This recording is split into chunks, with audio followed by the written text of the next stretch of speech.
1 तारीख थी। पति अपनी सैलरी लेकर शाम को थका हुआ घर आया।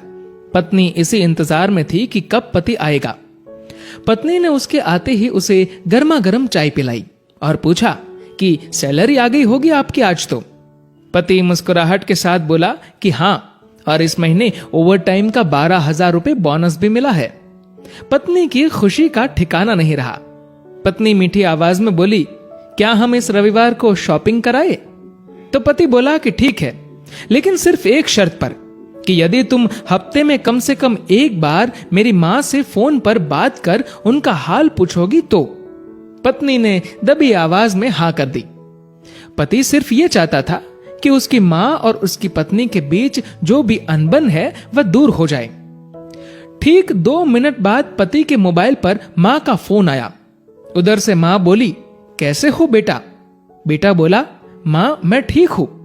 मां ने सबका हालचाल पूछा तो पत्नी इधर मुंह बनाकर मन में सोच रही थी कि 1 तारीख है, अभी सैलरी आई है, इसलिए फोन करके पैसे मंगवाना चाहती है, लेकिन मैं 1 पैसा भी नहीं देने दूंगी इस बार तो। उधर मां बोली, बेटा थोड़ी मदद चाहिए। तो बेटा बोला, बोलिए मां, क्या हुआ मां?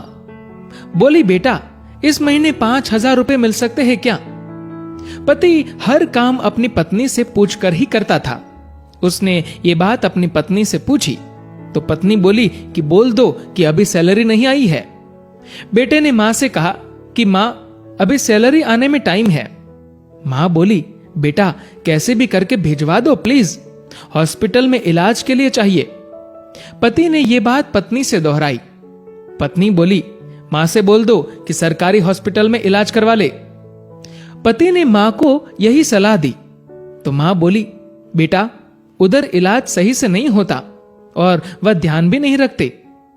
इस बार तो पत्नी को गुस्सा आ गया और वह अपने पति से बोली कि बोल दो उन्हें कि हमारे सर पर पहले से इतना बोझ है और अब इससे ज्यादा हम सह नहीं पाएंगे, इसीलिए सरकारी हॉस्पिटल में ही इलाज करवाओ। पत्नी के शब्द बिगड़ गए ये बोलते हुए कि वैसे भी 4-5 दिन की मेहमान है। पति इस बार बोला कि ऐसे तो मत बोलो मां के बारे में। इस बार पति को थोड़ा गुस्सा आ गया, लेकिन मन को शांत करते हुए मां से बोला, मां इस महीने नहीं हो पाएगा, इसलिए सरकारी हॉस्पिटल में ही करवा लीजिए आप इलाज। मां उधर से भीख मांगने लगी कि बेटा प्लीज 2,000 रुपए तो दे दो। तो पति आंखों में आंसू के साथ पत्नी से बोला कि कम से कम 2,000 रुपए तो देने दो। पत्नी गुस्से में थी, लेकिन जैसे तैसे मान गई और बोली कि ठीक है, बोल दो कि 2,000 रुपए भिजवा देंगे कल। तो इधर पति बोला, सासू मां आपको कल 2,000 रुपए भिजवा दूंगा। पति के मुंह से इस बार मां की जगह सासू मां सुनते ही पत्नी को चक्कर आने लग गई, जुबान लड़खड़ाने लगी, पसीना छूट गया और पति से पूछा कि क्या ये मेरी मां का फोन आया है? पति बोला, हां तुम्हारी मां का ही फोन है। मैं तो तुम्हारी मां को भी अपनी मां ही समझता हूं, लेकिन तुमने कभी मेरी मां को अपनी मां की तरह समझा ही नहीं। पत्नी इस बार जोर से रो पड़ी और फोन में माफी मांगने लगी कि मुझे माफ कर दो मां, मुझसे बहुत बड़ी गलती हुई है।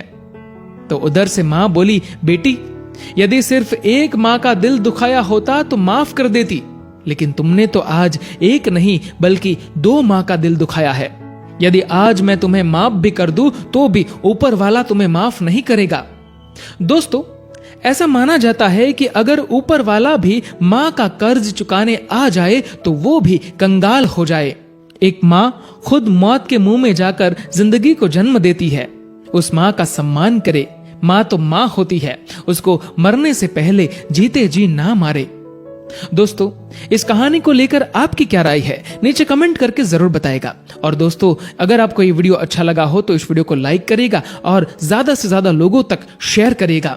और दोस्तों, ऐसे ही और भी इंस्पिरेशनल वीडियोस के लिए सब्सक्राइब करें हमारे यूट्यूब चैनल को और फेसबुक पर फॉलो करें हमारे पेज को। धन्यवाद।